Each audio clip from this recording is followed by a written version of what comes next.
I think the images that we see of, North Koreans lying mutilated in fields in Russia, which are really pretty grim, they're not going to be shown in Pyongyang, they're not going to be shown in Moscow, so it's really not a problem. And what we've seen throughout the war, and even continuing today, when Russia is sustaining casualty rates of 1,500 a day, that Putin is still able to recruit, he's still able to tempt people. I think that's probably a reflection more of the miserable lives that lots of people live in kind of far and distant provinces of Russia, that, they're willing to take a risk, take a gamble, and pick up a salary of tens of thousands of dollars, which is way beyond what they might be able to earn otherwise.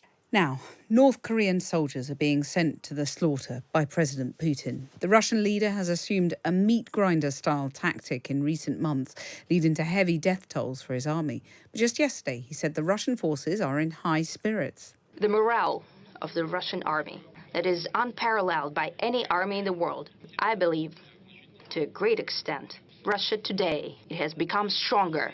It has become a truly sovereign country, and will make decisions without taking anyone's opinion into account, will follow only our national.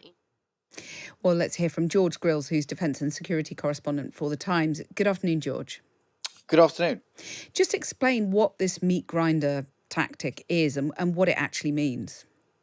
I mean, it just is a matter of raw numbers, really. The Russians have always had the advantage over the Ukrainians in terms of personnel, and, approaching the third anniversary of the war, Ukraine is struggling to recruit enough soldiers, whereas Russia has basically succeeded in tempting people who live in kind of remote Siberian provinces with high salaries to go and fight in Ukraine, and now they're supplementing it with North Koreans who basically are coming in waves, and although Russia is sustaining ridiculously high casualty numbers, and by all evidence so far, the North Koreans are kind of going the same way, they are making advances just by throwing people at the question. So brutal as it is working. Well, certainly in the past few months, the Russians have made advances all along the line, really, and Kursk, which is where the small sliver of Russian territory that the Ukrainians have, and this is when Zelensky launched his counteroffensive this summer. They took a patch of land, and basically that's to use as a bargaining chip if peace talks take place that Trump has promised as soon as he becomes president. And, they've lost 40% now of that land that they had. And it remains to be seen whether they can kind of hold on to it long enough to make it to the peace talks so that it can be used as a bargaining chip. And, whether they're Russian or whether they're North Korean, are soldiers starting to realise what their fate is if they do get sent into battle by the Russians? And is that having an effect on public mood in Russia? I mean, North Korea is such a closed country, we don't know. Yeah, I think in a country where there's total control of the media, this is not the sort of thing that they're going to run at the top of the 10 o'clock news, put it that way. So I think the images that we see of, North Koreans lying mutilated in fields in Russia, which are really pretty grim, they're not going to be shown in Pyongyang, they're not going to be shown in Moscow, so it's really not a problem. And what we've seen throughout the war, and even continuing today, when Russia is sustaining casualty rates of 1,500 a day, that Putin is still able to recruit, he's still able to tempt people. I think that's probably a reflection more of the miserable lives that lots of people live in kind of far and distant provinces of Russia, that, they're willing to take a risk, take a gamble, and pick up a salary of tens of thousands of dollars, which is way beyond what they might be able to earn otherwise. So Putin can carry on acting with impunity and in this brutal way?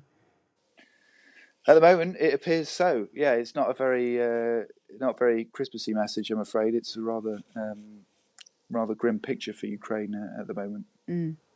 Indeed. Well, George Grylls, thank you very much for reporting on what is inevitably a grisly story. Defence and security correspondent for The Times there. Coming up, we'll chat WTF, the week that finished, with Conservative peer Anne McIntosh and Labour's Diane Hayter. We'll be discussing Chinese spies, waspy women, Giselle, and how to survive your family over Christmas. Russia usually calculates two terms. Well, the situation has not gotten better. The overall security situation in the region in Europe, I think it is not the Baltics, it's actually the Europe as such. The security situation is much more worrisome than it was before the large-scale invasion. The Russians, in any case, would like to have the upper hand when it comes to the escalation control. So that we also understand that the Russian broader idea is to drive US out of Europe and to reshape the European security architecture. These are their goals, and we understand it. And let's say they are constantly pushing towards that at any cost, as it seems at the moment. Well, it's a good question. I think it's not a question for Intel folks. Russians would like to make Ukraine a crumbled state, a crippled state. And again, here I see that the Russians would also like to negotiate this broader safety and security of Russian borders, which is not only Ukraine then, but it is also the NATO eastern flank, trying to limit then the NATO activities, NATO infrastructure, NATO troop presence in the vicinity of Russia. So this is probably the Russian agenda with what they will show up, if they show up in negotiations. Russians are usually ready to negotiate if they perceive strength on the opposing side. Russia usually do not negotiate with weak opponents. They dictate to the weak opponents. So, as Intel, we are not so deep into these negotiations. So, our plans must be credible, must be real, and must be backed up with real resource in regarding troops present or follow-on units. This must be backed up with proper resource regarding ammunition, for example. The follow-on forces, or let's say support forces, must be selected, designated. They must exercise in the potential future operation areas. So this all comes as one package. Towards them, and we see that if we do our homework properly, then we will be able to deter Russia. And in my view, NATO in the coming 10, 20 years, the main task will be to contain or deter Russia so it doesn't get any stupid ideas to push towards the West militarily. I think it's doable, but it also needs that we take the issue seriously in the West, and that we also invest into the proper, let's say, categories. Commitments without investments are nothing. For people and companies, in reality that would mean income. There are several threats.